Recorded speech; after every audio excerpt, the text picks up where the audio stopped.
Happy relatives. Welcome back to the show. Um, we're back again for another genealogy still first thing series. Um, and I believe we are on number 6. So um, still going strong on this. And I got my co-host, my brother Love Legacy in the building again with me. He comes in and does this every week with me, so I definitely appreciate it. And Love Legacy, if you want to say what's up to the people. Highway, what's up, y'all? You already know we in here. We ain't playing. Genealogy is key, y'all. One. Or all right, y'all. Before we get started on this, I just wanted to say what's up to everybody in the chat. Let some people come in. Um, Radames Prince, peace, relative. Appreciate you being here. Neither honor, appreciate you being here as well. KSR, peace, family. Thanks for coming. Vicky Simmons. She says it's Mardi Gras right now in New Orleans, and the Indians are all out in the streets. So that's probably a beautiful sight to see. Appreciate the info, and thank you for being here, Miss Simmons. We got a Big Scoop. Appreciate you being in here, Big Scoop. Appreciate it. Let's see, we got King Justice, Shalawam family. Appreciate you being here. We got Southwind in the building. Peace, sis. Appreciate you being here. Let's see who else we got. We got our brother Arthur Gray in the building. Peace, Arthur. We got the original Copper Empress Holbert. Empete Waste relative. Thanks for being here. Okay. So that's who we got in the building right now. Just a couple things before we get started. Hope everyone is, getting pretty far on their genealogy and everything's going well with it. If you are still having some troubles or you're stuck anywhere, always reach out to me or Legacy. We'll try to help you out as much as we can on it. Also, Mr. Dark Fly brother, Shalom brother, appreciate you being here. Sheba, peace. Smooth Silk, thanks for being here. Let's see, we also got Eric Monroe. Appreciate you being here. Alito. We got NKD. Thanks for being here. Appreciate you. Lady J, peace, sis. Thank you for being here, showing up. Appreciate it. And I don't know if everybody got to see, but Legacy put an update on his 60-day challenge about different tribes he's found. I don't know if you want to speak about that for a minute. Just let Yeah, I everybody was know where you're at. yeah, I was able to find 11 people's tribes. Some people I haven't just a few people I haven't got in touch with, but most of you I've gotten in touch with. Um yeah, it just wasn't really that hard so far. I think the hardest trees are to come. So I have 11 people out the way, but I have 19 to go. For the 19 to go, I see a lot of trees that aren't really well built. So those are going to be the trouble trees for me. But overall, so good so far. I'm actually going to reference some books towards the end, books that I've gotten since last time. I put some on my page, but I do have some are good, some are okay. One particular book that's on Alabama is very good because it's just like a reference book. Basically, it has the towns, and then once you go to the town, it gives you a whole rundown of what tribes were in the area at what time to their best knowledge. And that's how what I was able to find someone who was a part of the Alabama tribe. All right, so that book I'm definitely going to show you guys. Yeah, the information is out there. You know, the information is out there. You know, I charge for genealogy, but the information is free. It's up to you to get out there and do it, or pay someone who's gonna do it for you. That's basically it. But there's no just cut and dry. You know, it's a lot of research, it's a lot of work, it's a lot of filtering out a lot of things. So, you know, basically you have to be a little historian. Some people look up. I look at some people's trees and automatically I'm like, oh, this tribe. And some I'm like, I can't help you. So that's all I gotta say right now. I appreciate that update, brother. Wanted to say also what's up to Chickahominy Roots. Peace, relative. Appreciate you being up in here as well. But yeah, like Legacy was saying, you know, he is making some headway with a lot of these genealogies. So you know, again, that's what he does. You know, he's you know, he's doing a real deal on it. You know, he's putting the time in to you know, try to get that done for everybody. So you know, again, if you have some genealogy questions or things you're running into, definitely reach out to him. I'll have him put his, you can put your email in there whenever, you know, Yeah. whenever you get a Well, chance. let me chime in before we Okay. really Okay. really get started. Okay. Another thing is people will have been hitting me up and asking me questions, and I really can't answer the question because there's no way for me to answer a question without looking at your tree, without doing the actual work. Someone could say, I found my grandparent on this row and I found the siblings and everything like that or whatever.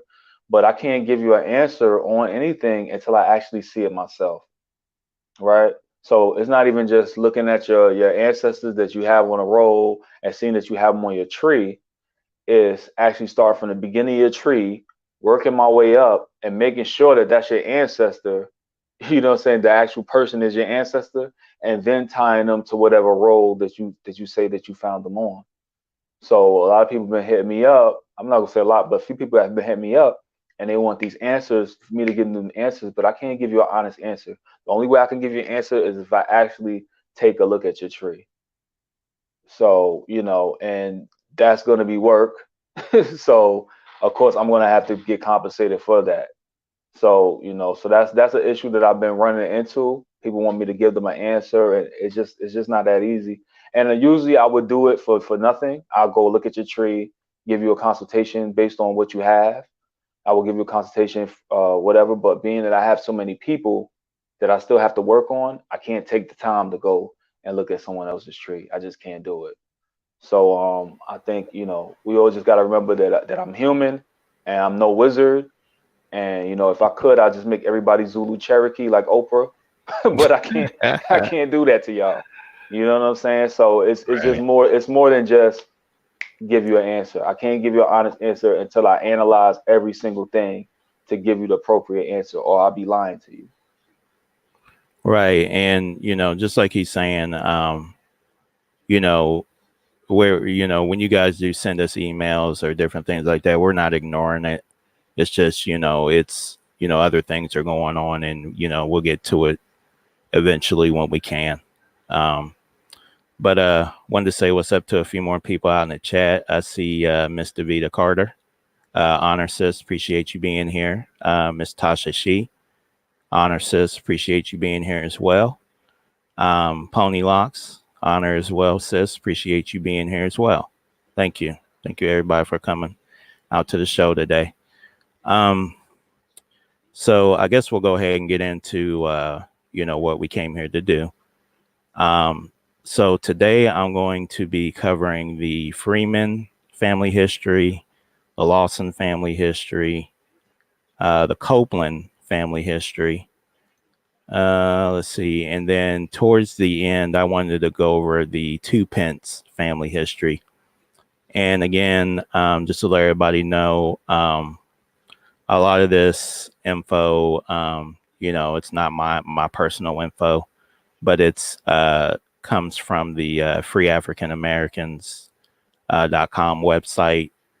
And again, the whole purpose of me doing this is to, just trying to show you that these families were here way before the African slave trade story was supposed to have happened. All right, so everybody just give me a minute. I'm going to screen share and we will get started. Anything you wanted to add, Legacy, while I'm doing this before I get into it? Yeah, only thing I would say is if you're doing genealogy, you want to do it on your own. Just make sure that every single person is correct. A lot of people I see, they want to skip ahead. They want it to be this, they want it to be that. With genealogy, it just is what it is. If you could find a person, you can. If you can't find a person, you can't. But we just can't make stuff what it's not. And then once you find a person, find your people, you trace back to like 1800, depending on where you at, really. Then you have to read from there. From there, you have to read. You have to figure out what tribe was in that area. Hopefully, the surname gives it away, but you can't really go off of surnames. You have to go off locations. So people out there doing your own genealogy, you just have to be really serious about it. Act as if you're getting paid for it, and if you do it wrong, you're gonna get fired. All right, and then you won't mess up. And then you won't mess up. So that's the best thing I could say. Don't create scenarios. And you can't always go off of what family said. You can get some information from family, but understand there's family that's into genealogy also, and they're creating narratives too. So you have to be very, very careful. Absolutely. And also wanted to say what's up to Chosen One. Appreciate you being here. Peace. And also to add on to what you're saying, you know, for all, for everyone that's serious about genealogy, you got to start somewhere. So, everybody knows their mother and father and your grandparents. And then, you just go from there. If you get stuck on one line, leave it alone for a little while, move on to another line, so you got a lot of ancestors to try to find. So, again, just, kind of tackle it that way and be serious about it. When you do find people, just, do your research on it, make sure that's your relative or your ancestor. So, that way you got, a good, correct genealogy. All right. So let's get into the Freeman family history. So that's where we're going to start. Again, if anybody out there has a family history you want me to try to find, I have, I get a lot of comments about different families. Just keep on sending them to me. If I could find them, we definitely will get around to them. All right. So the Freeman family. Abraham Freeman, born, say, 1721, was the servant of Thomas Gerald of Southampton County. On April 9th, 1752, when he petitioned the court to sue for his freedom in form a papyrus. His lawyer, Richard Baker, gentleman, sued Gerald for trespass, assault, and battery, and false imprisonment, but the case was dismissed on June 11th that year when he and Gerald reached agreement. He sued Arthur Washington in court on July 10th, 1755. Richard Vick sued Abraham on August 14th the same year, but he was found not guilty. He was paid by the county for maintaining Flowers Bridge each year from 1759 to 1762. Then it says on July 10th, 1761, the court excused his wife from paying taxes for the year 1761. On November 20th, 1769, he was paid by the county for guarding a prisoner named Richard Harris, alias Chapman, for 6 days. And on January 10th, 1771, he was paid for guarding a slave named Will for 7 days. James Vaughan sued him for £2, 10 shillings in May 1770. He was added to Nicholas Maggott's list of tithables on September 12, 1771. He died before July 9, 1784, when a suit for debt brought against him in Southampton County Court abated by his death. The suit brought by the administrator of Burwell Barnes, deceased, continued against his co-defendant, David Demery. And then in parentheses here, again, you guys can see this is the judgment papers, the court frames, where you can find this information. Okay. So it goes on to say he was probably the ancestor of Nathaniel, born about 1747. Next, we got Jacob, born, say, 1768. Next, we have Benjamin, born, say, 1777, a free Negro, taxable in Nottoway Parish, Southampton County in 1794 and 1795. Then we have James, born, say, 1778, a free Negro, taxable in Nottoway Parish, Southampton County in 1794, listed in the St. Luke's Parish household of John Simmons in 1796. Okay. So let's move on. Next, we got Nathaniel Freeman, born about 1747, registered in Southampton County on January 30th, 1807. So it says he was age 60, yellow, that was his color, 5 feet 7 and 1/4 inches, freeborn. And then it shows you where his register of free Negroes information is. He was taxable in Southampton County from 1782 to 1807. Taxable on a horse in 1782, 1792, and 1794. Called a mulatto in 1802 and thereafter. Charged with Jacob Freeman Jr.'s tithe in 1805. Taxable on 2 persons in 1807. It says he was in the list of free Negroes and mulattoes for St. Luke's Parish in 1801. A farmer on John Miles' land with, then it says his wife in parentheses here, question mark, Sala Freeman. And it says he may have been the father of. And then we got Jacob, born about 1787, registered in Southampton County on July 31st, 1810. He was age 23, a mulatto, 5 feet 8.5 inches, freeborn. All right, next we have Thomas, born about 1794, and he married, looks like Fearby, artist, March 8th, 1812, Southampton County bond, Matthew Artist surety. He registered in Southampton County on December 20th, 1815, age 21, light complected, 5 feet 9, 1/4 inches, freeborn, and was listed in Southampton County with his wife Tempty on Thomas Newsom's land in 1812. Okay. Legacy, did you have anything you wanted to add before I keep going? No, cool. Okay, I'll keep it moving now. Next, we have Jacob Freeman, born, say, 1768, married Sally Artist. So we're starting to see the tie between the Freemans and the Artist family. February 4th, 1789, Southampton County bond, Nathaniel Freeman surety. And then it goes on to say Sarah was the mother of Benjamin Artist, who was ordered bound apprentice in Southampton County on June 13th, 1793. And it says Jacob was taxable in Southampton County from 1787 to 1814. Called a mulatto in 1802 and thereafter. Taxable on 2 free male tithables in 1806 and 1807. Listed without a wife in 1813 and 1814. And then it says he may have been the father of. All right. So it shows Abraham, born about 1787.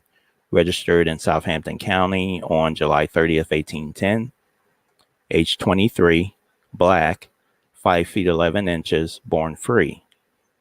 And it goes on to say he was listed in Southampton County with his wife Aletha or Ann Huntsland in 1812.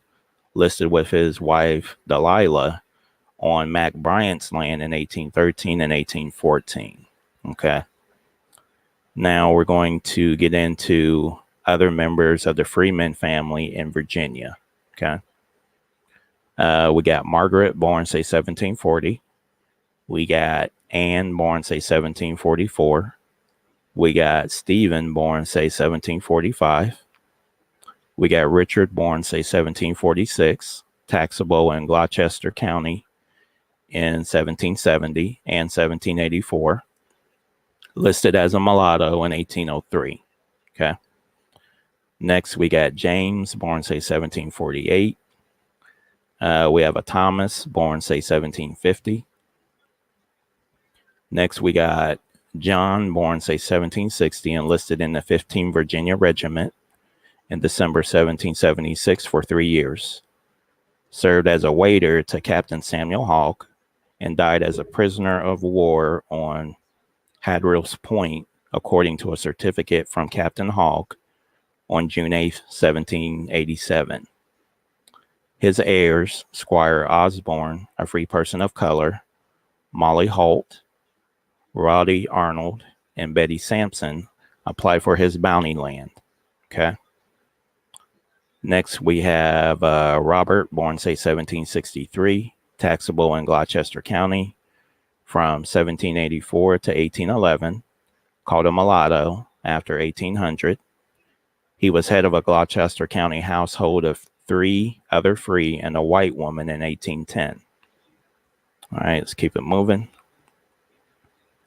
Next, we got Margaret Freeman, born, say, 1740, was a free Negro living in Nottoway Parish, Amelia County on May 22nd, 1766, when a grand jury presented her for not listing herself as a typable. On May 29, 1767, the church wardens of Nottoway Parish were ordered to bind out her free Negro children, Isham and David, to John Marshall. And it says she was the mother of. So first we have Charles, born about 1759, a mulatto boy living in Nottoway Parish, Amelia County on June 28, 1759, when the court ordered the church wardens to bind him as an apprentice to John Housing. He enlisted in the Revolution for 18 months from Amelia County on September 11, 1780, age 21, 5'6" high, planter, black complexion, born in Amelia County. And then I don't know if you guys have ever seen this, but there's this link here actually takes you to, and I'll pull it up on the screen here real quick. It's called the Southern Campaign's American Revolution Pension Statement and Roster. That particular link will actually take you to where you can see the description of the soldiers who were fighting in the revolution. And it gives a pretty good breakdown of the country, where they're from, how they look, eye color, hair color, and everything. All right, so let's keep moving. Next, we got Matthew, born, say, 1759, a free mulatto, boy living in Nottoway Parish, Amelia County, on February 28, 1760, when the court ordered the church wardens to bind him as an apprentice to John Housing. Next, we have Anthony, born about 1761, enlisted in the Revolution from Amelia County on September 11, 1780. He was age 19, 5'3" and 1/4 high, a planter, born in Amelia County, black complexion. All right, and then again, you can see his information at that same site I just showed. Next, we got Isham, born, say, 1763, bound to John Marshall in Amelia County on May 29, 1767. Then we have David, born, say, 1765, bound to John Marshall in Amelia County on May 29, 1767. It says a mulatto, taxable in Powhatan County in 1790. Okay. Legacy, anything you wanted to add, or you want me to keep it moving? Yeah, I think the Freeman are tied to the Powhatan Let me go back. Confederacy somehow, because Okay. I just looked at the area that they were in. Was that Mm-hmm. Gloucester? And then now they saying that Freeman was a mulatto in Powhatan County. And then Oh, gotcha. they were also the artistes. They are, I believe, not away or not Okay. away. So I'm not sure how they might be connected to the Powhatan. I don't know about that. But yeah, I just found that funny that the artiste is not away, and then that this Freeman was in Gloucester, which is where the Confederacy was. So you just might want to look into that if your name is Freeman. Also, they have a website with like I forgot the name of it, but basically put in Powhatan and put in Cherokee, and you'll see a Mm-hmm. website that pops up, and it has a long list of surnames. Now, a lot of those surnames could go to other people, other tribes, of course, but if your people were in that area where the Confederacy was on the shore of Virginia, then look on that list to see if you could find your name. Oh, gotcha. Okay. So someone asked, are the artists Nottoway or Saponi? Because I think they, I've seen them what, is considered Saponi as well, but I'm not sure. Yeah, well, again, there's a bunch of mixing going on. You know what Yeah, I'm saying? exactly. If I walk down the street and I see a fat booty, I'm not gonna be like, "Oh man, nah, she Powhatan." That ain't gonna happen. You know what I'm Right, right, saying? right. Sister got Yeah, it going on. right. Davita, I'll put that link into the chat here. Let me do that real quick while I'm thinking about it. Because she wanted to see that link where they gave the description of the people. So let me just copy that real quick. Yeah, and like I said, with the names, you have to just be careful because people are gonna intermarry. You know, if just for instance, if my wife is a Johnson, right? That's a known Saponi name or a via Tuscarora name. But if she gets married to a Branson, you know what I mean? That changed the whole dynamic. Right. You know what I'm saying? That'll change the whole dynamic. So we can't get too caught up in names. But sometimes the names could help us, and sometimes it could hurt us if we're being unrealistic. Yeah, definitely. Definitely. Just want to say what's up to a few more people. I see brother Kiowa is in the chat. And Pet that Wasta, brother. Catherine McKnight, peace family. Appreciate you being here. Let's see. Got our brother Indigenous Realist in the building. Appreciate you being here. We got, let's see, who taught you that? Peace, fam. Appreciate you being here. Let's see who else we got. We got Marlon P.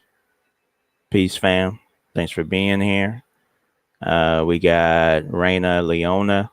Peace, sis. Thank you for showing up. Appreciate you. Let's see. We also got All Scripts, No Breaks. Halito. Thank you for being here. Let me see if there's anybody else I missed. Let's see. Kudameo, appreciate you being here, brother. Peace. Let's see. And I think that's it for now. All right, relatives. So we're gonna get back into Liz Robinson, peace. Peace, peace, sis. Appreciate you being here. And the ancient one, and Pete Waste, relative. Appreciate you. All right, so let's get back into it. Okay, so we left off at number 5, which was Anne Freeman, born, say, 1744, a free mulatto, was the mother of Joseph Freeman, who was baptized in Breton Parish and James City and York counties. Her son was Joseph, baptized July 4th, 1762. All right, next we got Stephen Freeman, born, say, 1745, and his brother John Freeman were in Captain James Gray's company of the 15th Virginia Regiment in April 1778, and he was a wagoner in the muster of Major Stevenson's company of the 5th and 11th Virginia Regiment, commanded by Colonel Russell from June 1779 to November 1779. Stephen received 103 pounds for his services prior to January 1782, according to an auditor's certificate, and died in 1788, according to a testimony of Rhoda Arnold and Molly Holt on October 3rd, 1844. And it says Jane Collins, a free woman of color, testified in New Kent County on May 14th, 1840, that Molly Holt, Rhodey Arnold, Billy Sampson, and Squire Osborne, free persons of color, were the only heirs of Stephen Freeman. It says John Freeman and Robert Mush, who were soldiers in a Continental line, and then it gives the information where you can see that. On February 26, 1846, it was proved to the satisfaction of the King William County Court that his heirs, Billy Sampson and Squire Osborne, were dead. That Squire died without heirs, and Billy Sampson's heirs were Thomas and Delphia Sampson.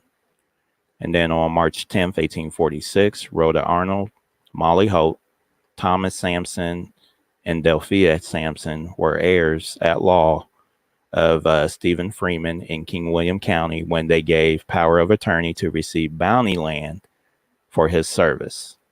Okay. And then if you click on this Fold 3 link, this will actually take you to his military records. Then it says Stephen may have married a Pamunkey Indian since Molly Holt, Rhodey Arnold, and Billy Sampson lived in King William County on or near the Pamunkey Indian Reservation. Then it says he may have been the father of.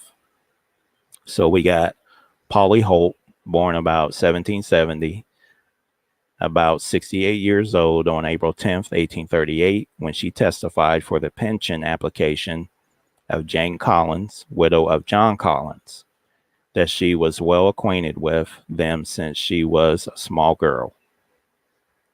All right, then we got the wife of William Sampson, and then we got the wife of Squire Osborne, a free Negro, tithable in New Kent County from 1799 to 1815, taxable on 2 slaves over 16, and a horse in 1799. A slave 12 to 16 in 1801, listed with his unnamed wife in 1813. It says he was head of a New Kent County household of 9 free colored in 1820, a male and a female aged 26 to 45, 2 females over 45, and 4 female slaves. Okay. Next, we got Rhoda Arnold, born, say, 1785, probably the wife of Joseph Arnold, a mulatto, taxable in King William County, Virginia, in 1813. All right. So next we have James Freeman, born, say, 1748, was taxable in Gloucester County in 1770, and head of a Petsworth Parish, Gloucester County household of 7 free persons in 1784. He was head of a Gloucester County household of 6 other free in 1810.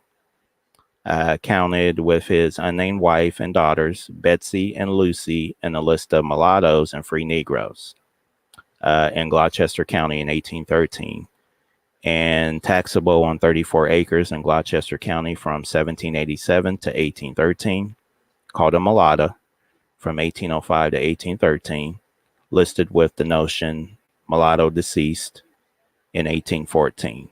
Then it says he was the father of. We have Betsy over the age of 16 in 1813, when she was counted in the list of mulattoes and free Negroes in Gloucester County.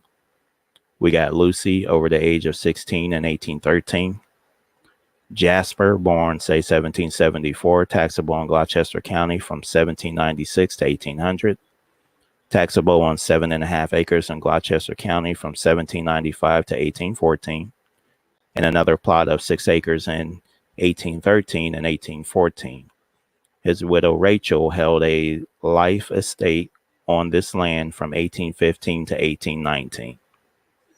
Next, we got John, born, say, 1775, taxable in Gloucester County from 1796 to 1819.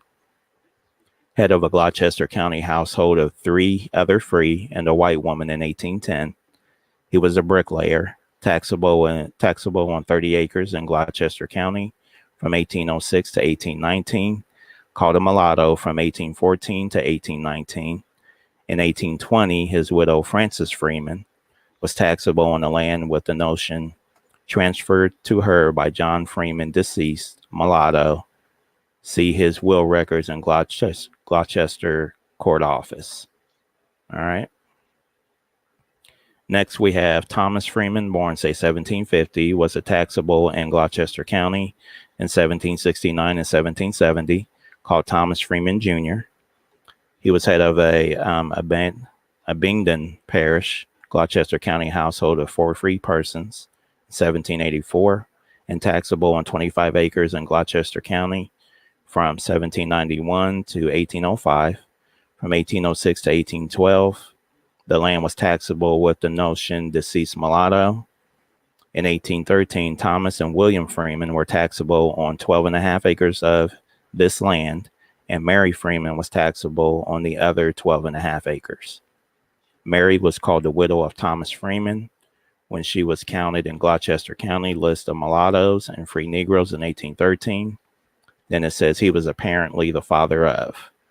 We got Thomas, taxable in Gloucester County in 1812, called Thomas Jr., jointly taxed with William Freeman on 12.5 acres in 1813. And then we got William. All right, Legacy, did you have anything before I get into the North Carolina Freemans? Yeah, I'm trying to figure out who wasn't taxable. Right, exactly. Yeah, so, Yeah. they was trying to tax everybody. Everybody, everything. Oh, yeah, absolutely. Wanted to say, kind of hobnobbing to a new breed. Appreciate you being here, bro. God of Green, greetings. Thank you for showing up. Sun Baby, if I didn't get to say what's up to you, my apologies. Appreciate you being here. And we'll keep it moving. So that was the Freemans of Virginia. Now we're going to do the Freemans of North Carolina. Okay.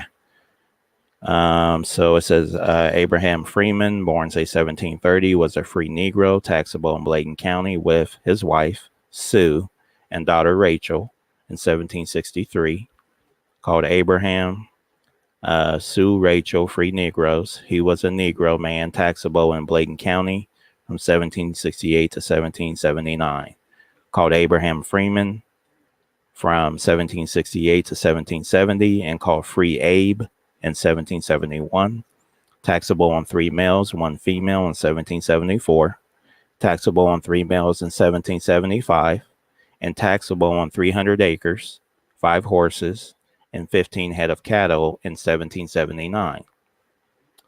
His wife may have been Susanna Freeman, who was taxable with him in Bladen County from 1763 to 1771, called Susanna Freeman in 1770, when she was listed with their daughter, Rachel Freeman.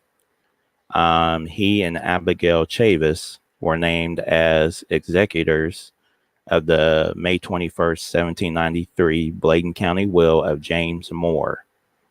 It says he entered 2 tracts of 100 acres each in Bladen County, lying between the fork of Friar and Slappus swamps on October 28th, 1765. And give me just 1 second, relatives. Okay, let me keep going. It says he entered in the, okay, I read that part. Let's see. 200 acres on Falling Creek on the lower side of Hitchcock's Creek on January 22nd, 1773, and another 200 acres on the east side of Buckhead Swamp on May 3rd, 1779, which he was granted on October 10th, 1787. And then again, we got a link here where you can see this information where it's kept.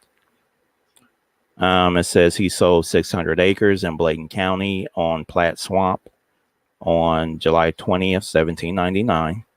He was taxable on 100 acres, 3 horses, and 14 head of cattle in Brunswick County in 1782, and head of a Brunswick County household of 10 other free in 1800, and 5 other free in Bladen County in 1810, called Abraham Freeman Sr., and it says he may have been the father of. We got Rachel, born, say, 1748, taxable in Bladen County with Abraham and Susanna from 1763 to 1771. Next, we got Samuel, born, say, 1751. Roger, born, say, 1753. William, born, say, 1754, a black taxable in Bladen County called Free Will in 1771, and called William Freeman when he was a mixed blood, taxable on 1 male and 1 female in 1774. He was taxable on 2 males in 1775, and taxable on 100 acres, 2 horses, and 3 heads of cattle in 1779.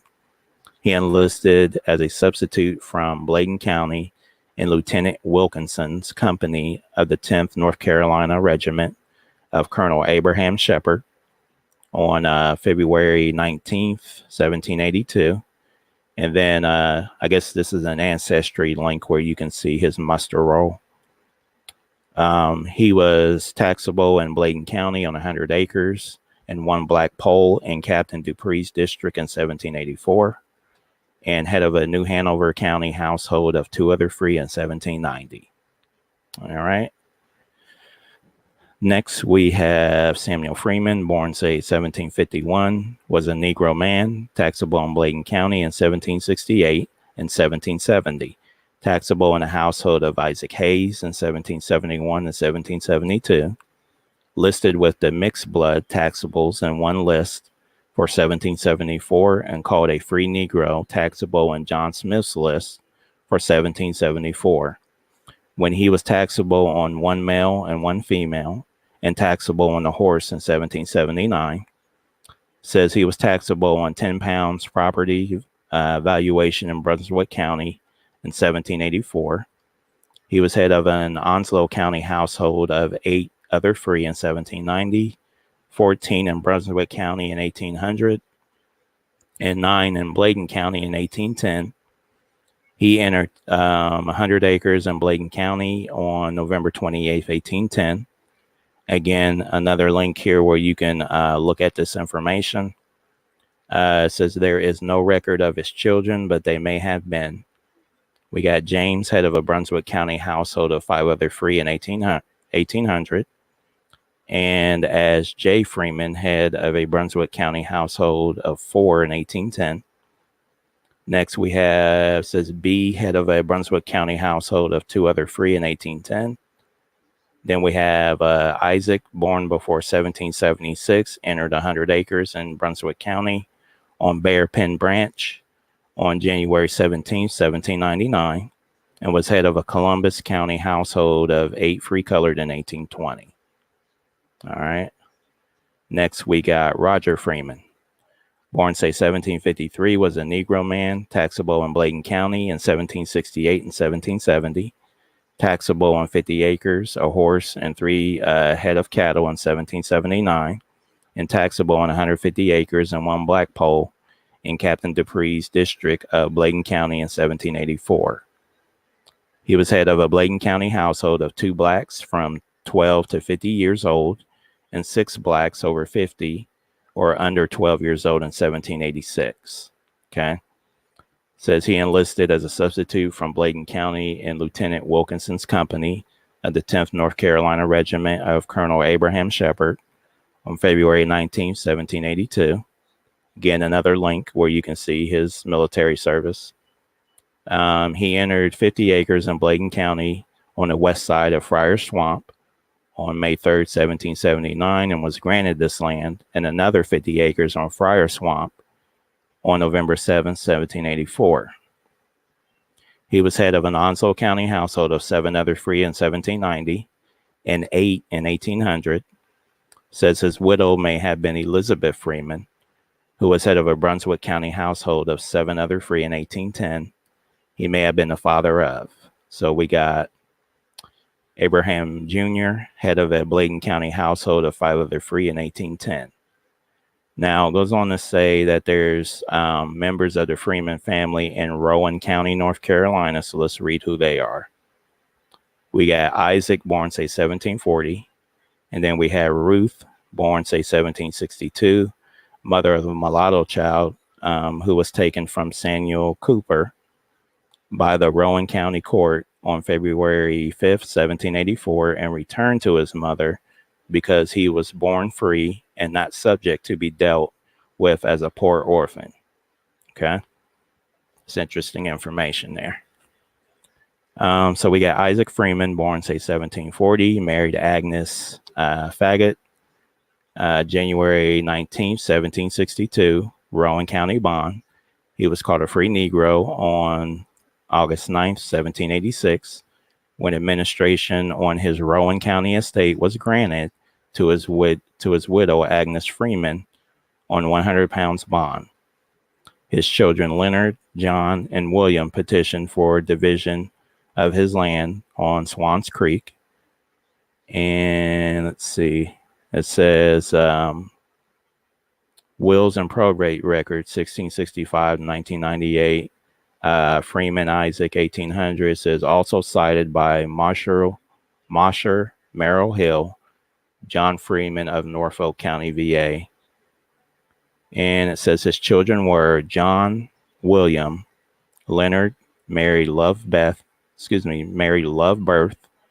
August 17th, 1808, Rowan County bond.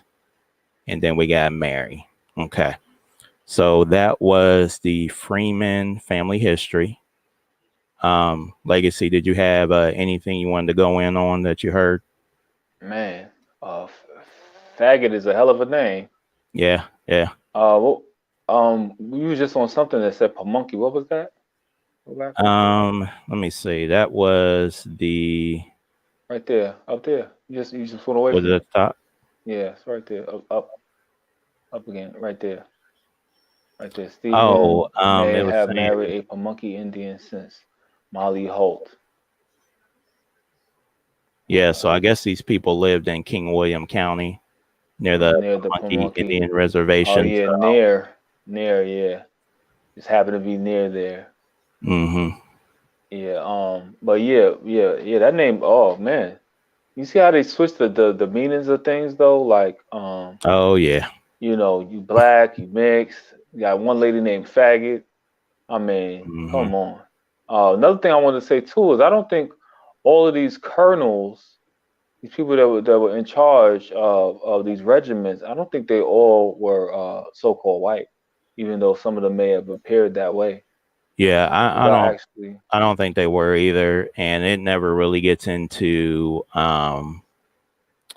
like their race either. So you're probably right. Yeah, because I know I've come across a lot of people of color, and they're usually like privates, mostly. But then I come across these colonels sometimes. It's rare, but I come across them sometimes where they're just like right there, where you just were black, and then I want one generation or two generations back, and you're white. And it's just so close that it's just like it ain't really adding up to me. Right. How you get so dark in like one generation, because I mean you actually got pictures of some of these people. And then also too, you guys might want to check out Nick Penson last video that he did on his channel.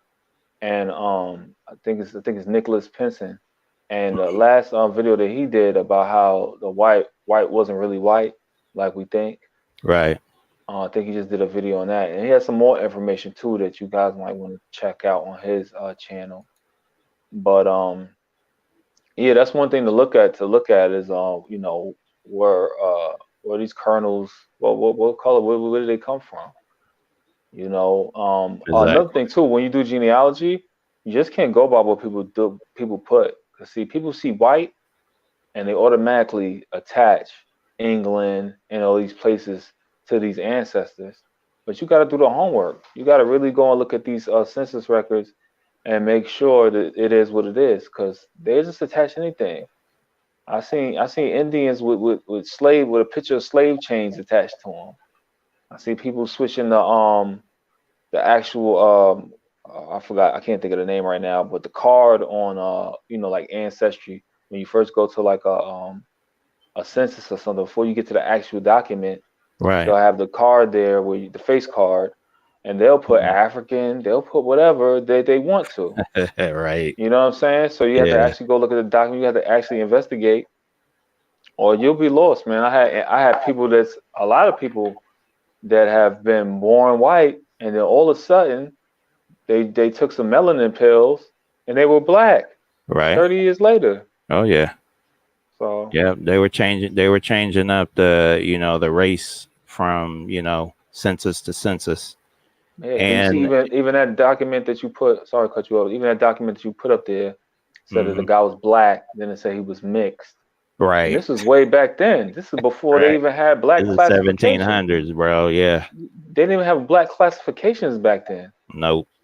So they So just said, fuck it, you dark, so your ass is black. so again, that's why I always say in the videos that you gotta overstand and understand what you're hearing and what you're reading. Because you if you've done enough research on this, we know when these terms were used and when they weren't used. And again, I've seen some of my ancestor census records. Says white on there, but when I zoom in on that part of it, it's actually an M for mulatto. But the people at ancestry don't have a clue, so they just put white. So you got to examine all this stuff very carefully. All right, relatives. So we're gonna keep it moving. Empress Copper Fox, peace, sis. Thank you for being here. Just looking to see if I missed anybody. Daryl Thornhill. I haven't come across the Thornhill name yet, but I haven't really been looking, so I will check into that and see what I can find. All right, relatives. So we're gonna keep Hey, moving. hey, Oh, I'm sorry. Go if you back. can, Yeah. could you go back, because I just looked online and I see Halt. I see Halt is a Pamunkey name. So you might want to go back Oh, and run those names one more time, so yeah. people have those So names. yeah, that was a Molly Holt.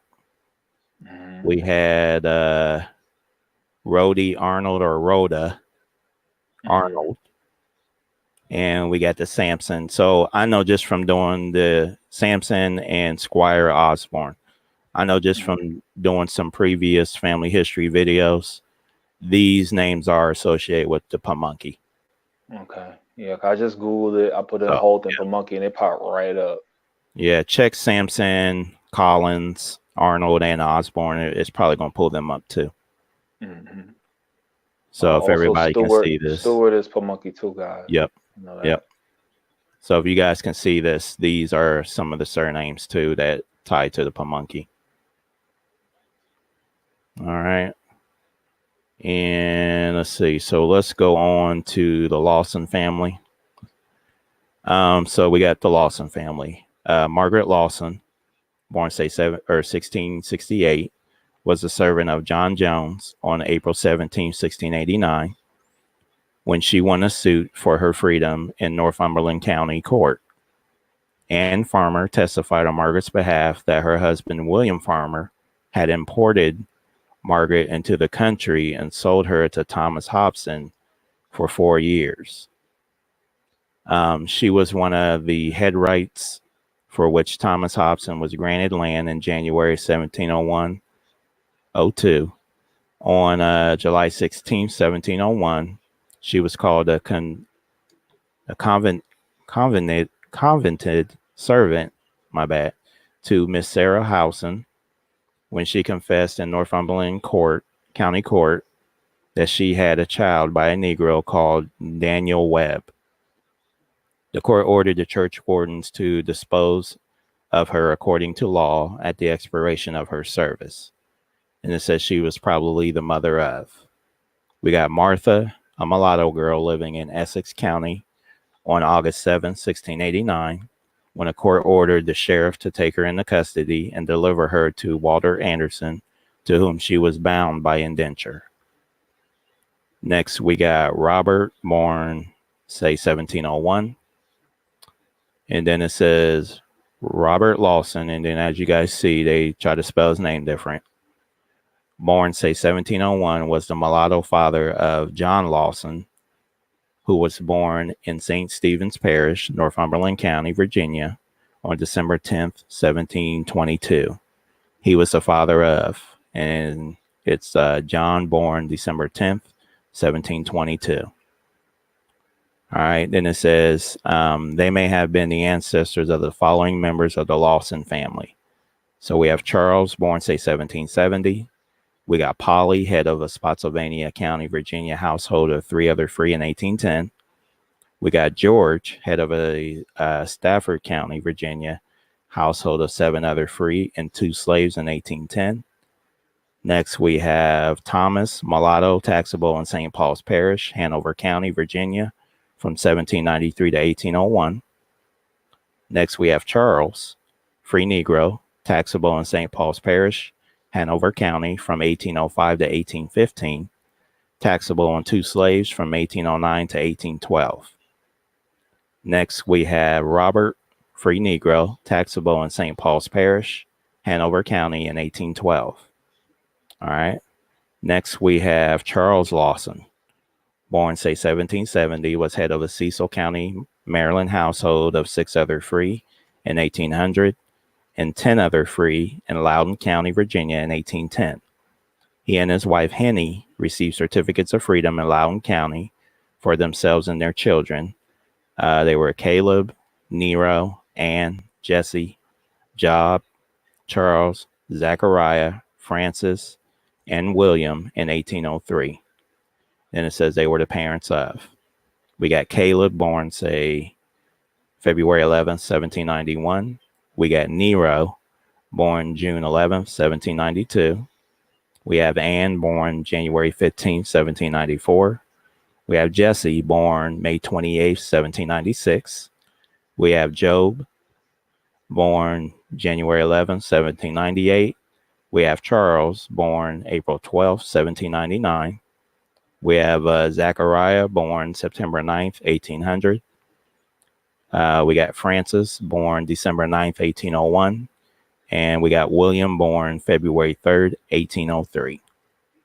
All right, relatives. So that is the Lawson family. I looked on the Maryland, Delaware side, and for both the Lawson and Freemans, and I didn't see them over on that side, but doesn't mean they weren't ever there. Just didn't find it in this information. All right. Legacy, did you have anything you wanted to add on the Lawsons? Not right now. I'm over here searching some stuff.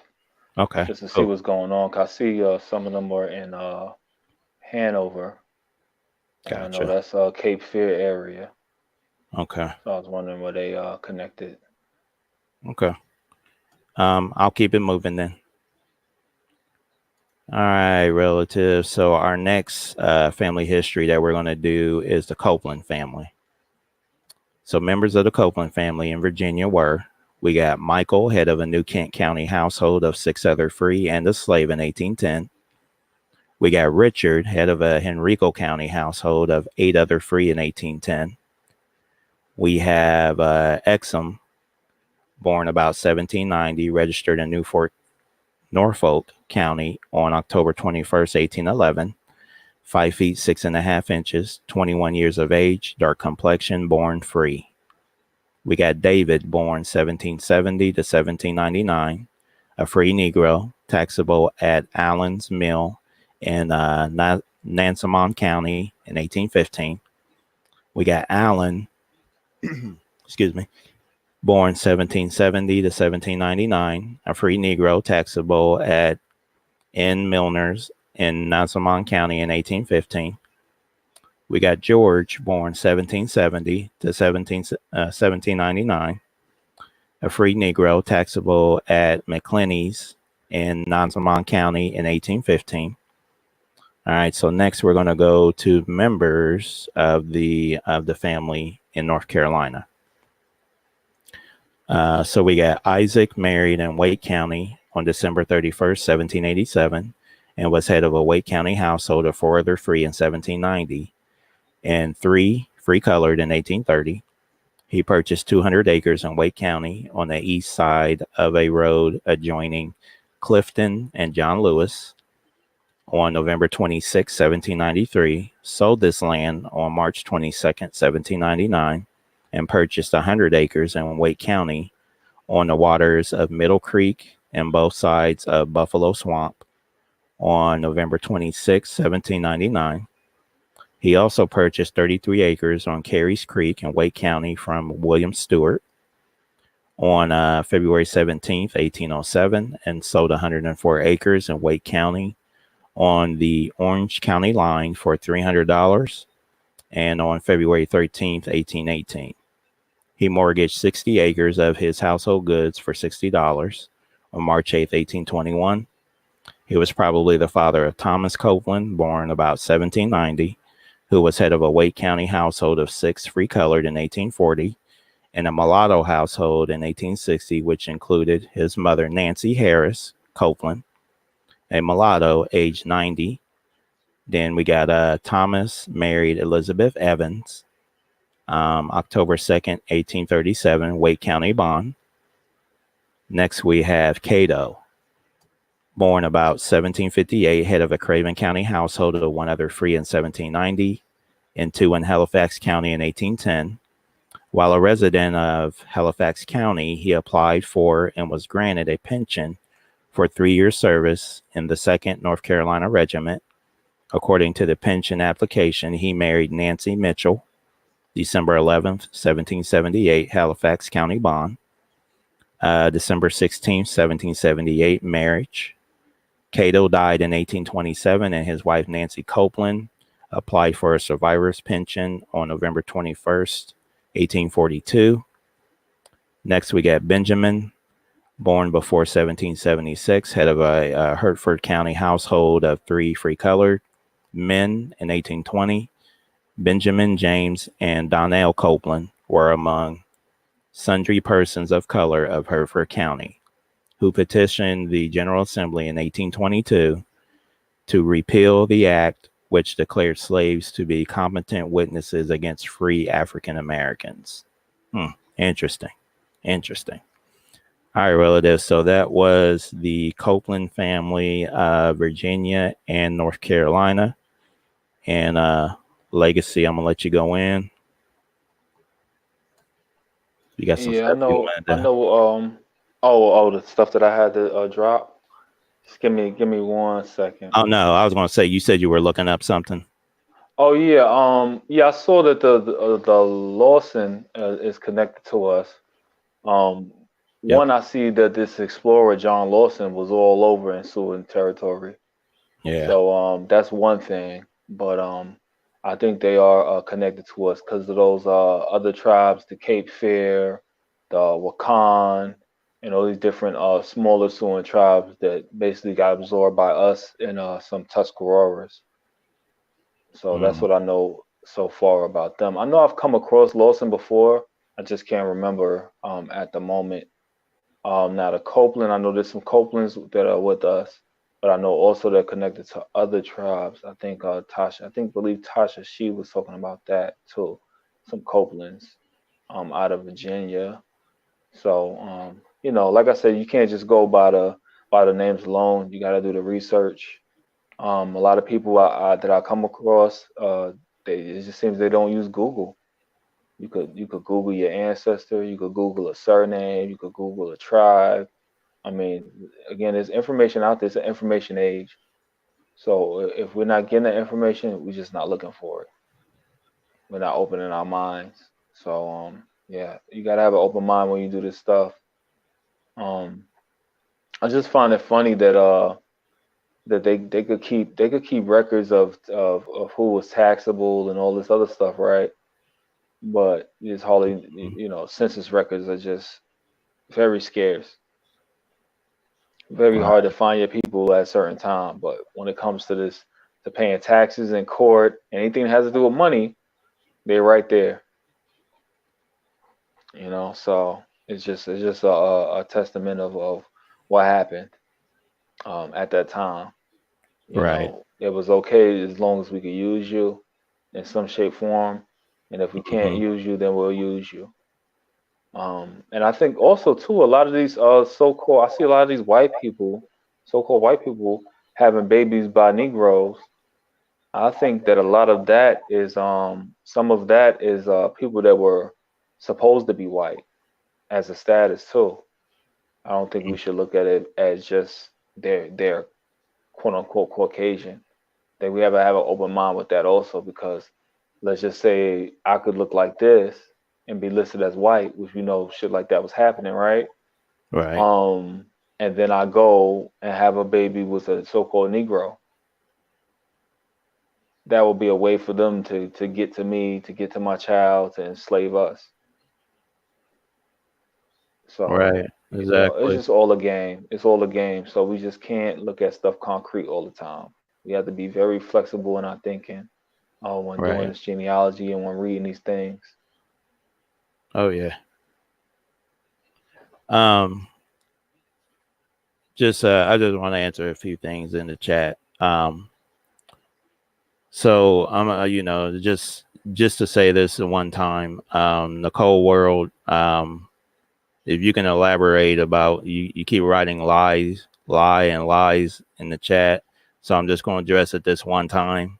Um, this is a no static zone over here. So, again, if you have an issue with any information that me and Legacy put out, you are welcome to do your own videos over, whatever it is, we're not telling the truth about. So, the other thing is, Big Scoop asked if we're going to be doing Louisiana. I'm going to try to see if I can, find some info on Louisiana. I'm not sure what Legacy has found as far as his searches have gone. Yeah, But yeah, give go me a ahead. second. I'm gonna go grab some of these books and bring them over. Okay. Yeah. So Legacy, he's going to get into some of the books he's gotten, and books that we can all also use as well. So if y'all just give us just a minute, we're going to get into that.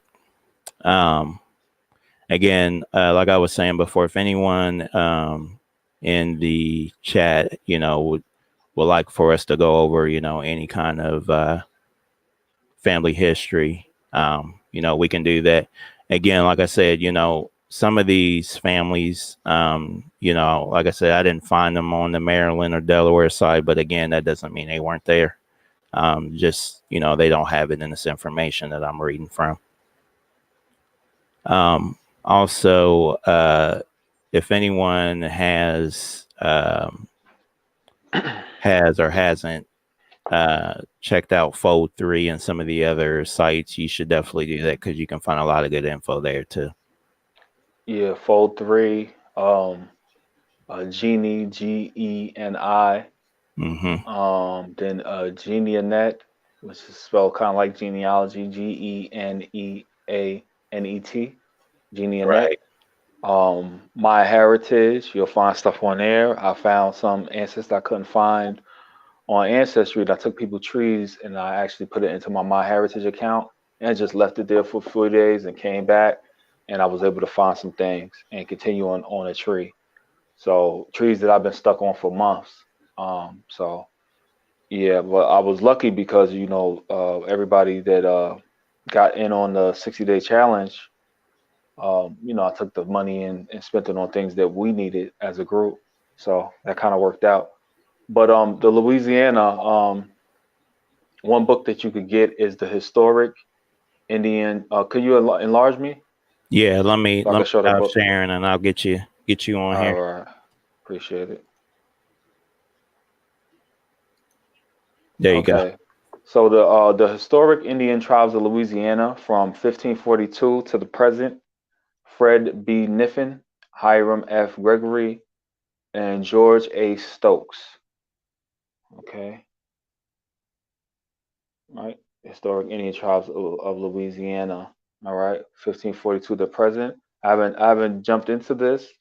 I'm pretty sure it's going to go into a lot of history and stuff like that, but I'm pretty sure you can, there's some maps in here. Okay, they got some maps of migrations and stuff like that that you can look at. One book, people in Alabama. If you're in Alabama and you're doing your genealogy and you see that your people are staying in Alabama for a long time, you don't have to go all the way back to 1800, but you see that they're in Alabama, you need this book. This book is it. I went to go start reading the book and realized that I didn't have to read it. It's not that kind of book. It's a reference, like, it's a reference book. It's like an encyclopedia of towns.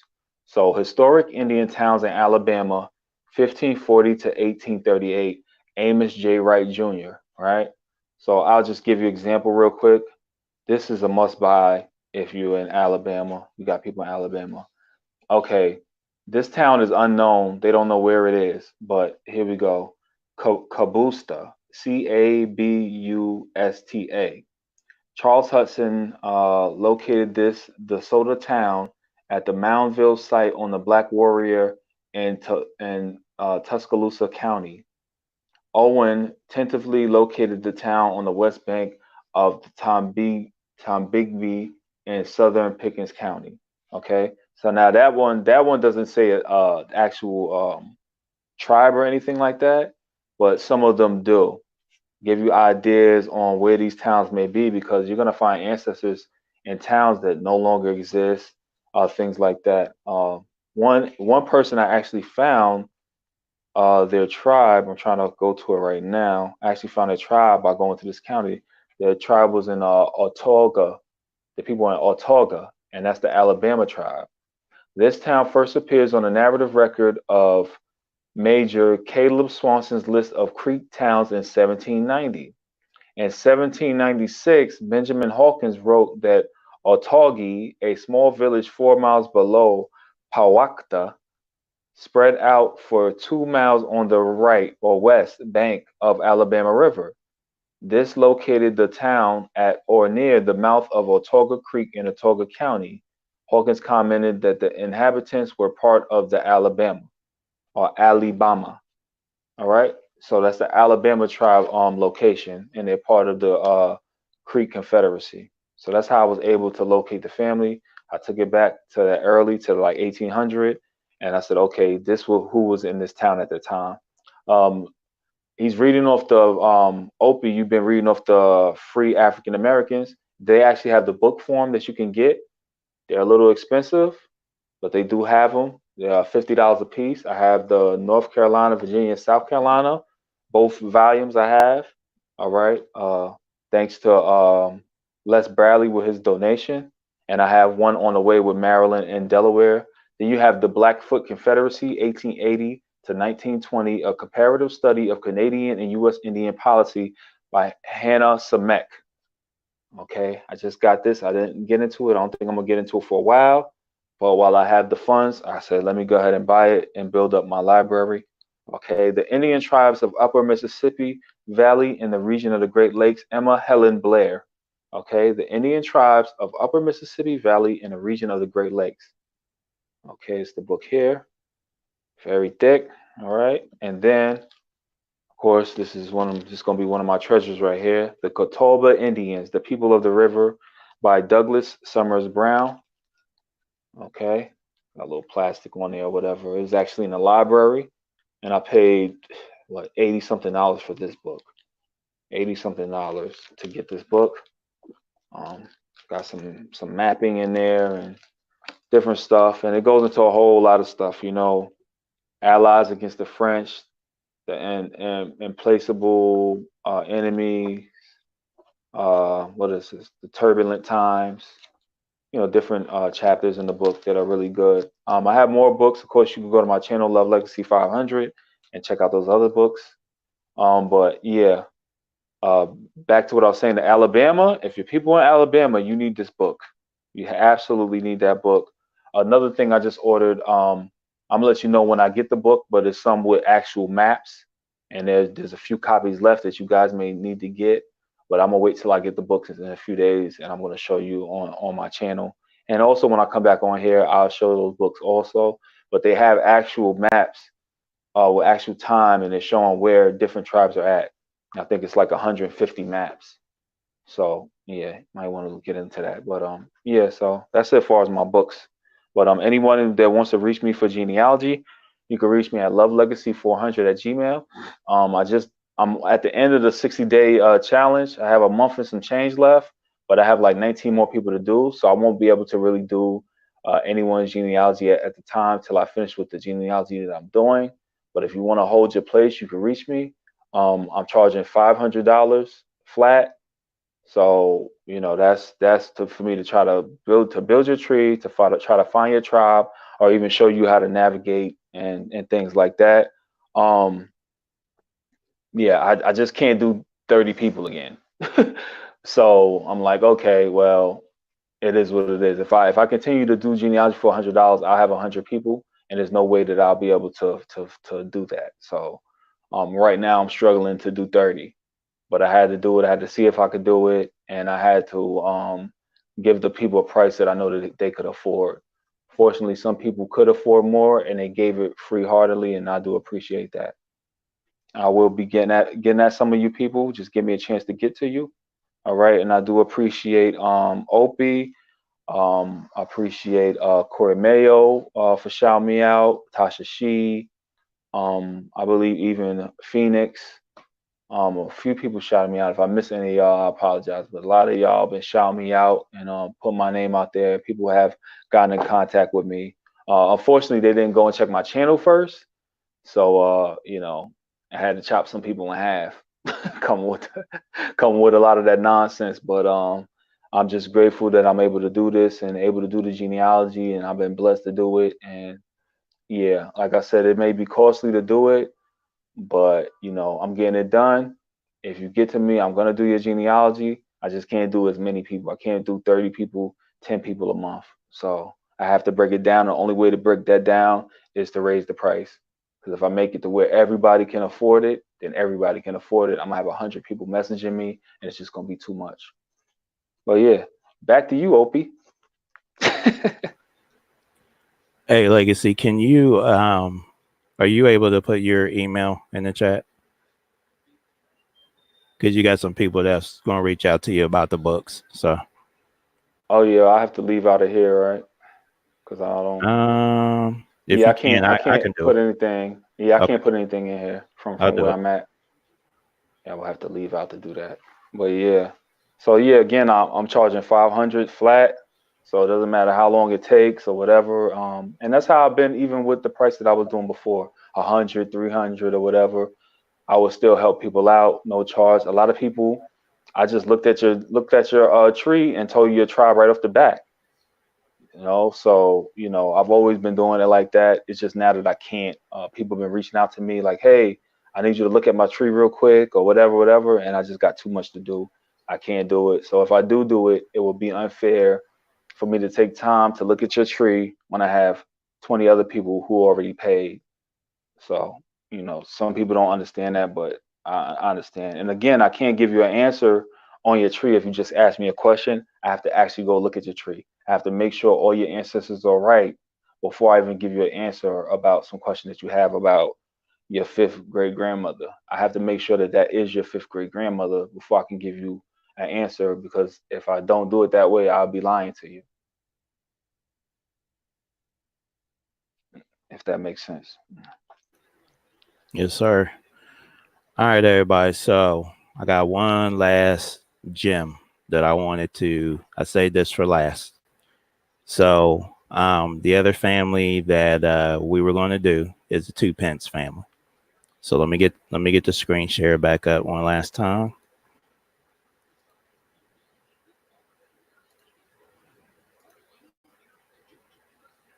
Okay. So Legacy, you remember, I don't know if you remember one of the videos we did ago. We did the Tan family and I broke down their actual tribe. You remember me doing that? Wait, I'm sorry. Go ahead again. I said, you remember like a video, and Kuda Mayo might have been on here with us, but Hmm. it was the Tan family. And I Hmm. broke down, who they actually were. Yeah, yeah. So we're going to do that with the TWOPENCE family too. So Okay. let me pull that up real quick, and we're gonna go through this family history, and then I'm gonna show you who they really are. Okay. So we got the TWOPENCE family. So everybody just hang in there with me. This will be worth it. Elizabeth TWOPENCE, born say 1728, was a mulatto taxable in Southam Parish, Goochland County, household of Thomas Walker, and a list of James Barnes in 1748. It says she may have been related to John TWOPENCE, born about 1737, a Negro man, square and well set, about 4 feet 5 or 6 inches high, 40 years of age, of a yellowish complexion, who ran away from Robert Beverly in Bladenfield, Essex County, according to an advertisement in a Virginia Gazette on April 25th, 1777.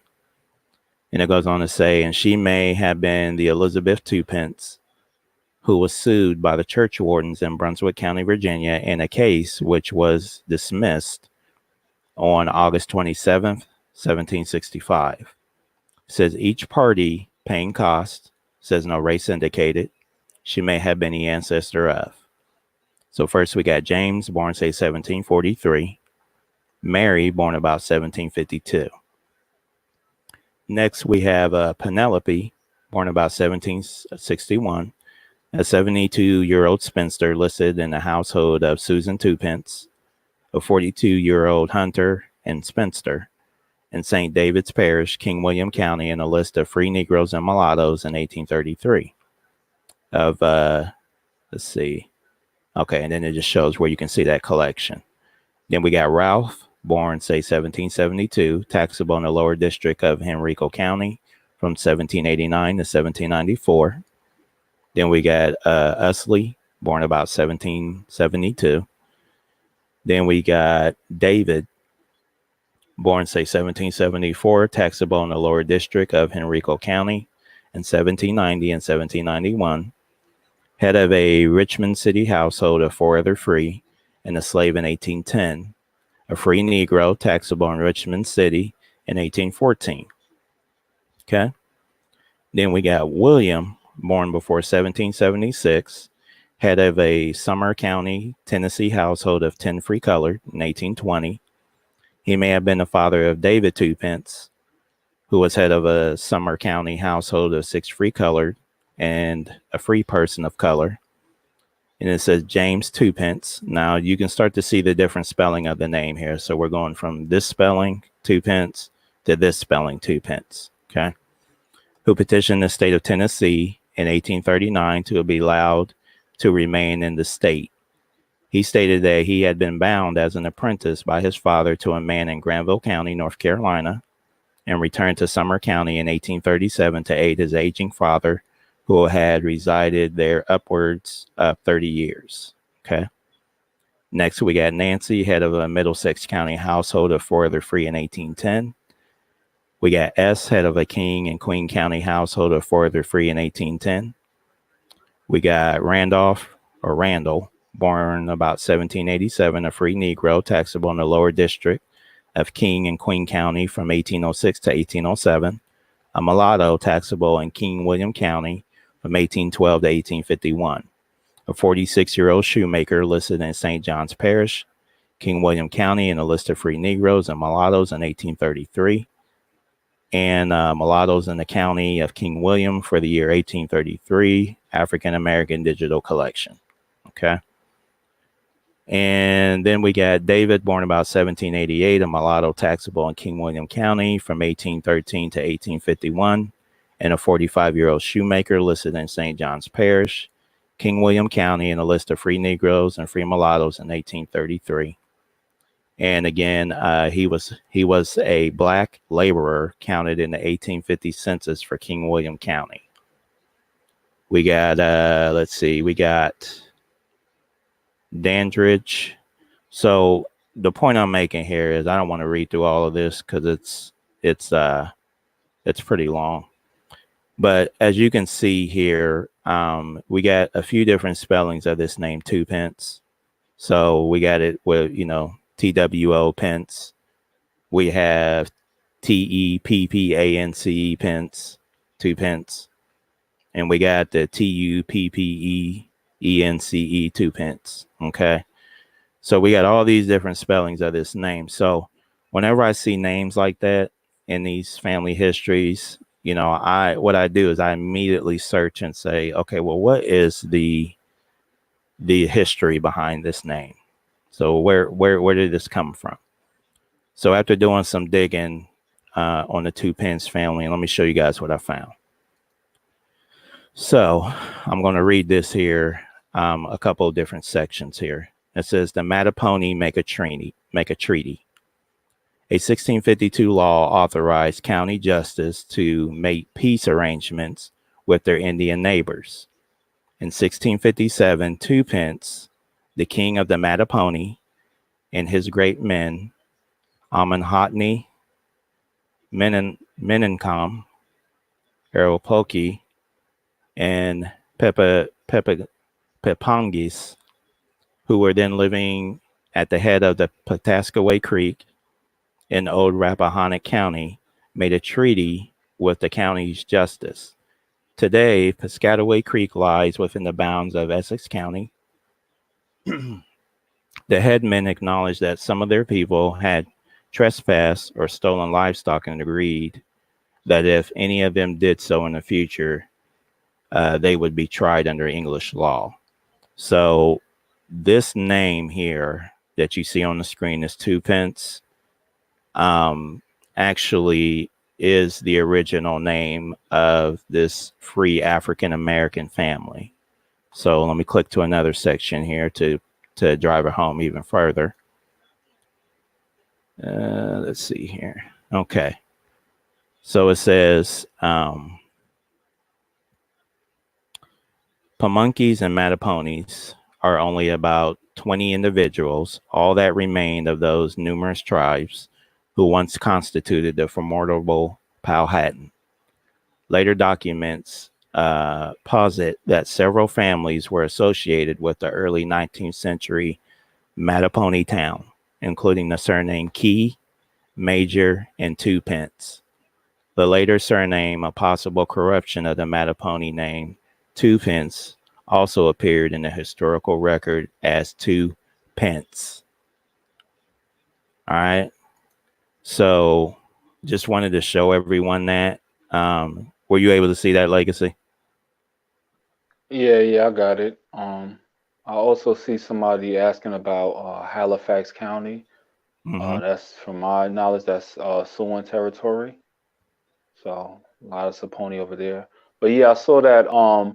And immediately when you said one of the two pence got sent to Granville Mm-hmm. for apprenticeship, that automatically said, okay, I know, I see what's going on here. They sent him where they would be comfortable sending them, knowing that it was a bunch of Indians in that territory, especially the Mattaponi too. Exactly. So that's what I'm saying. So the people who were colonizing couldn't say this or spell this word, this two Mm-hmm. pence, the way Mm-hmm. it's originally supposed to be spelled. But as Mm-hmm. you can see, that family is showing up as free African Americans in this, in this family histories, and it's showing all the Yeah. different spellings, as far as how you spell their names. Now Mm-hmm. this document that I got this from is from the Mattaponi Indian Reservation, King William County, Virginia, Mm-hmm. and this is from the College of William and Mary Department of Anthropology, the Commonwealth of Virginia Department of Historic Resources. So, Mm-hmm. when people ask for, sources, there you go. So Man, I just wanted to show people that. So I'm going to be digging in on these family names and yeah. finding out where they originate from and where they come from, especially when they're, a little unusual spellings or sounds. Mm. But I'm I sure we don't can even get to the at history. at this point I don't even understand what how someone could even go against this. A lot of times Exactly. it's just willful ignorance. You know, like whatever whoever person that was that got in here talking about lies, lies, lies, but they can't tell you anything about where they come from. They can't tell you anything except for something, some history that they've been given. So I just don't see why people want to be willfully ignorant. But I think we have to keep in mind in all communities that a lot of our people are mentally ill. I'm one of them. You know what I mean? It's Yeah. just some Yeah. people are more ill than others. The type of messages I get sometimes, Mm-hmm. just crazy, man. I had one person I know had commented, I think on I think it could have been on your channel one time, and I looked back and I saw the comment, and they were like, "Oh, you know, you're doing a service for the people. You know, you should do it for free." You know what I'm saying? And Mm-hmm. it's like, it's just our way of thinking is just sick, man. It's just overall, it's just sick. If you want to find out where you come from, it's to get a check. It's to it's just bugged out, man.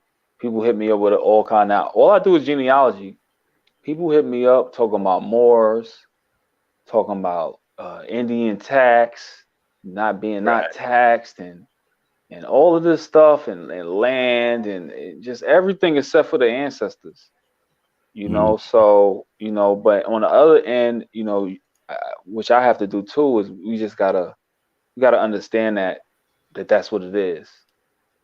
Right. It's mental illness at this point, to try to hold on to something that's crazy, or thinking the way that a lot of us think, that it just comes down to find our ancestors so we could be on a reservation somewhere and live free, or whatever it is, or we're gonna get some money, or it's just crazy, man. I constantly see it. But see, now people know that I'm like that. So the people that watch my channel, when they get in touch with me, they try to hide it. Well, I could see it. I Right. could hear it when they talk to me. I could tell what they really trying to do. So man, I just tell people, man, get into your culture. Find, if you want to find your tribe, define your culture, so you could show it to your children, so you could pass it on, and and you know where you come from, man. Everything else is physical. It really don't mean nothing at the end of the day. It really doesn't. It just doesn't. And even me, I didn't start doing genealogy because I wanted money. I started doing genealogy because I wanted to help people. But being that my financial situation is crazy, for health reasons, now I say, okay, well, I got to make some money from this. But don't be confused. My heart is at helping the people. There are plenty of people that I deal with that have paid me or whatever, Mm-hmm. and they continue to want to pay me. Say, hey, I'll send you some money this weekend. I tell them, no, that's all right, because I didn't get into it for that. You gave me whatever it was. I'm appreciative for it. I'm going to continue to help you, and I'm going to continue to be your friend. You know, it's not all about that. So we gotta find a balance. Our people have no balance, and it's time to find that balance, to find that middle path. And that just goes with everything in life. You got to find that middle passage. Not too far to the left, not too far to the right. Right. Got to find that Exactly. middle passage, that balance. So I just hope that our people find it, and I just hope that me myself, I could become a better person and do better things for the community. And I'm not perfect. So, anybody I've ever offended or anything, forgive me, because I'm not perfect. And when it comes to grandma, I snap. Oh, absolutely. I snap, man. I gotta put a cap on it. I gotta learn how to not snap. But when it comes to grandma, I snap, man. I just don't have a lot of patience for a lot of stuff when it comes to this. It's a serious thing. So at least to me. Definitely. But somebody asked in the chat, do any speak indigenous Aboriginal languages? That's the main doubt. So I want to give my answer, then I'll let you give your answer. Hmm. I'll tell you honestly, where are the languages can be found. They're not gone. Many of us are, trying to learn the languages that our tribes spoke or our people spoke. I know Stephen Redclay does a great job with the language. I see him out in the chat. Peace, bro. Glad you're here. But he does a great job speaking the Siouan languages. So I mean, it's a lot easier for us to all get on here and communicate in English because that's what we all speak. But don't have any doubt that we don't know our tribe's languages. So we have them. We speak them with each other, certain words here and there. But again, we use English because that's what we all speak, and it's easier to communicate that way. And Legacy, you can go ahead and go in. Yeah, as far as the language, I mean, I got tons of language in front of me, but thing is, we gotta understand too, man, is people are gonna try to find, anyway, I'm not saying the person that made the comment, but people are gonna try to find any way to discredit us as being who we are. They'll say, oh, you don't speak the language. But a lot of people that are on reservations don't speak the language. A lot of people on reservations right now who don't even know the history. They were born into it, so they're brats. You know what I mean? They feel entitled, and so when you feel entitled, you don't really take the time to really learn that much. They may know some ritualistic, ceremonial kind of stuff or whatever like that. They may know a little history of where they are, but even some of the people that are Sioux don't even know that they don't originate where they at. They Right. don't know that they don't know that they don't originate there. They think that that's their home, that's where they've been forever, and it's just not true. So they look at the tribes on the east. Some of them, I'm not speaking for all of them, but some of them look at the tribes on the east like, who the hell are you guys? Especially when they look at the tribes on the east and they see that we're Negroes. And that's pretty much all of the Siouan tribes basically, that we're Negroes. You got some that are, whatever, but you can see it. You just have to have eyes, man. When the creator really opens your eyes, you'll begin to see the true Indians, regardless of their color or anything. If everything started here in America, which Corey Mayo brought to light, if everything starts in America, then that means everything started in America. We can't get away from that. We can't get away from dark skin. We can't get away from white skin. We can't get away from light skin. You know what I'm saying? We got to start looking past those things. But a lot of those people don't have a lot of the information that they're supposed to have. Does that mean they're not who they say they are? No. So at the end of the day, I'm not trying to fight their fight. I'm fighting my fight, and my fight is for the brown skinned people, the so-called Negroes. But yeah, as far as language, we on it. We compiling language. There's language. Like I got stack of language, but a lot of my time is spent with genealogy or with my family. So if you want me to learn the language, then fine. I have to stop doing people's genealogy, which I can't do. I could stop. Exactly. I could do one person a month and be fine. You know what I mean? 1, 2 people a month, and then everybody else just get whatever to the side. I could make a little 800, 900, and I could feed my family off of that. You know what I mean? So a Right. lot of it I'm not doing for me. I'm doing it for the people because I want the people to know who they are. And that's what Exactly. it's about. That's why we're here. And just to kind of piggyback on that, to everyone that's listening in, don't let anyone tell you who you are. You're doing your genealogy. You can see the people in your records. And again, like I always say, I haven't found an African. I'm not ashamed if I do find one. I will let you know. But I can't claim something that I don't have. So I mean, all I True. have is people from the Americas. That's all I found. I've gotten back to 1600s in some lines, and no African history is showing up. So not to mention, I know where my family line's traced to. So I mean, there's that as well. But you know, Yeah, a lot of I'm Indian. not going to hide anything from you guys. Hmm. Again, if an African shows up, I'm going to show it. And like I said, last live we was on, somebody's got to be African. I don't know who it is. I'm not sure who, who the African is, but, for Africans to have supposedly come over here by force, by slavery, somebody has to be that person if that's a true story.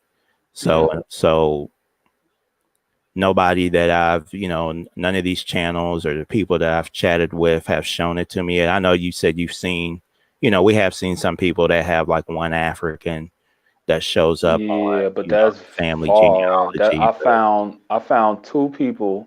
Mm-hmm. One is not credible because it says African like in 1900s, and their family goes back. Right. Yeah, it goes back. You Yeah. know what I'm saying? And that was on like a military record. Okay, so that's one that's questionable. And then there's another one that actually looks kind of solid. It's on a regular census. Mm-hmm. And everyone else on that census it has their state, but that particular person has African. I haven't dived into it, but that's only two cases out of I've touched probably at least 60 trees. Mm-hmm. So out of 60 trees, those are the only two that I've come across that said it actually on the document. And again, we can't be confused with what people could edit themselves. You know what I'm saying? People could put African on. I'm talking about the actual document that I looked at and saw that. And that's 2 out of 60. That's a small number considering the amount of people that they saying are African. Right. Exactly. So, I mean, that one African person doesn't take away from all the American Indians that's showing up in their genealogy. If they are African, that's another Right. thing. We didn't do the documents. Right. If somebody came to their house, if I came to somebody's house and they pissed me off or their house smelled like shit, I'll put them down as whatever I want to put them down too. And I'm not saying that that's the case, but I'm saying we got to be open-minded to everything. But I'm not here to fight the African war. I'm trying to tell people, listen, Negroes been here. Yep. Whether you want to believe they came from here or they came from over there, how long do you have to be in America before you're indigenous? Everyone is indigenous except for us. Right. Everyone's indigenous except for us. No one is calling these Australians Africans. I haven't heard it yet. I haven't heard one time they call these Australians Africans. They call them Australian Aborigines, and that's how they talk about them all the time. All the time. They don't call them Africans. So why are we Africans? I know, man. It's like the white man invented the boat. He invented everything. He invented the boat and he invented perms, but his ass only been here like 10,000 years. But he invented everything. He invented the perm, but he had straight hair. Right, it's crazy. Come on, man. Yep, it's crazy. But anyway, again, I appreciate everyone for coming out. Empress Holbert just made me think of something. Again, last live we talked about starting to bring out information on things that we know how to do.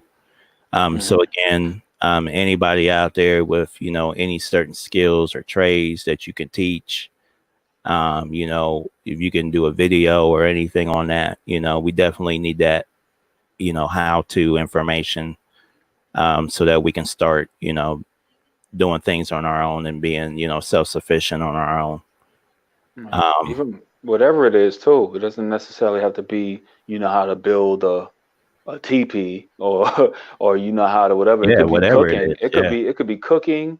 Yep. It could be absolutely anything that could help us. It doesn't have to necessarily be quote unquote indigenous to help us. It just has to help us to survive. Just anything. If you know how to do anything. There's people out here that just need information. They go on YouTube all the time just for little stuff. You know what I mean? So, put the information out there, whatever it may be. It could further us, believe it or not. Oh yeah, because we gotta start making them transitions into getting better at doing things and not being so reliant for somebody to do it for us.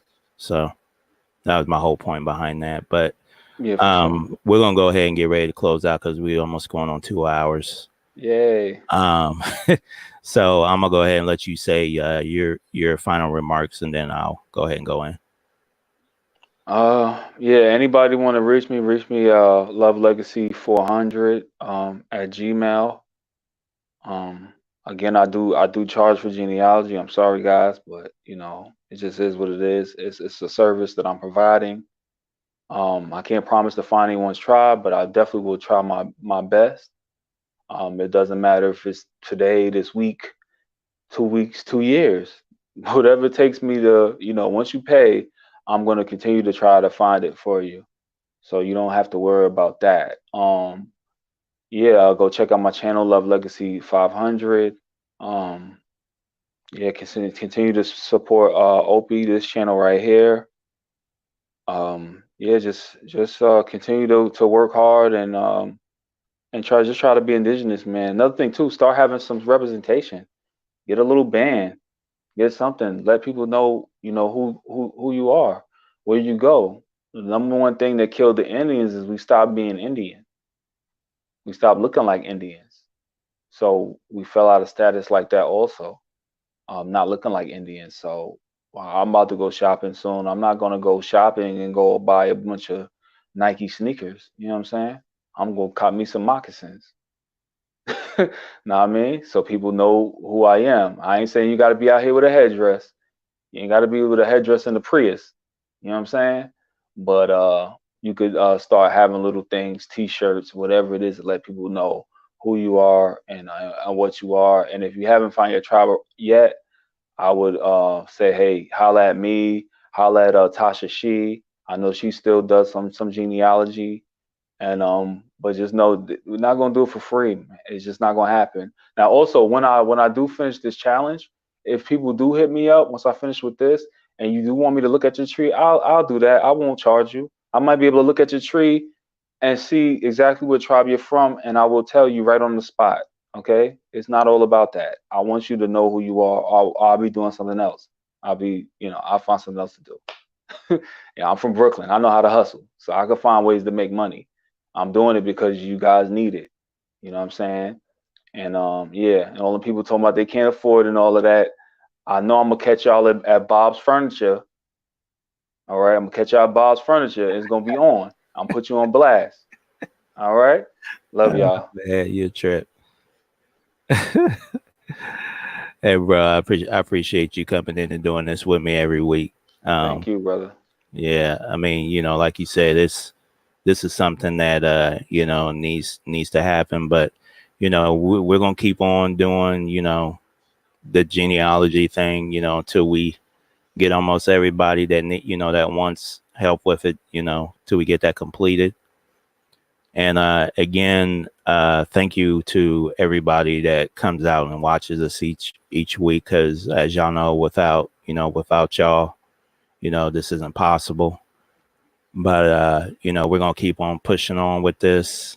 Um, and anybody that I hate to say this because y'all know how I am, but anybody that wants to donate, I put the Cash App link in the chat, and that's all I'm gonna say about it. I'm done. But I love every single one of you. All the relatives, you know, that are part of the tribe. Thank you for supporting me as well and Legacy. Also subscribe to each other, man. We all got some great information that we put out. So, you know, if you haven't had a chance to subscribe to anyone that's in the chat, you know, go to the channel and subscribe and give them that support, because, you know, it's important. But one love to each and every one of y'all.